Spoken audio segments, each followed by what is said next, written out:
Dreamscape presents When the Corn is Waist High by Jeremy Scott.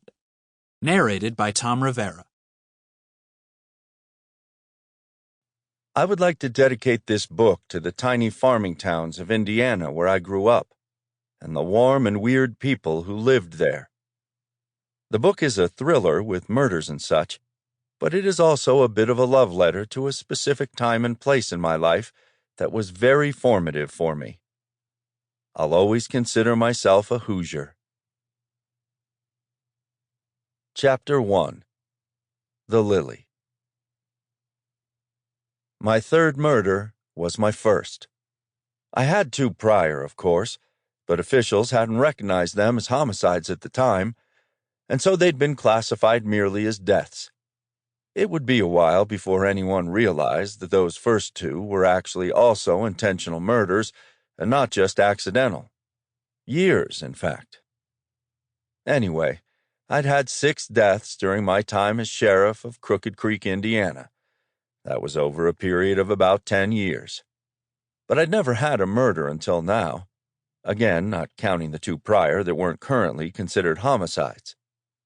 Actually, I've probably explained this enough already. Let's move on. Tina Hillary was dead. There were no two ways about it. She looked dead. She smelled dead. She was fucking dead.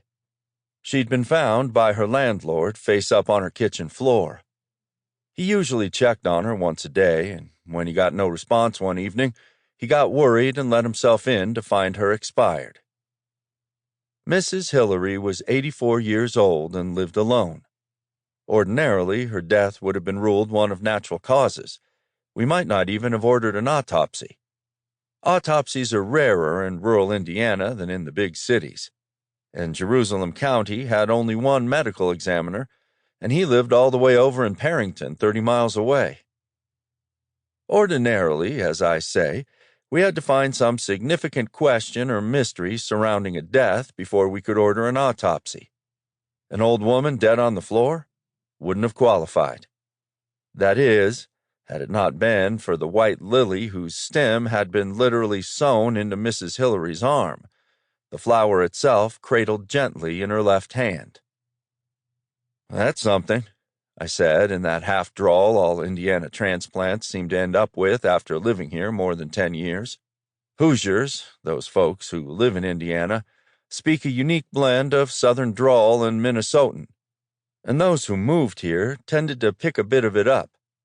I'd lived in-state for 15 years and couldn't quite place the moment I'd slid into.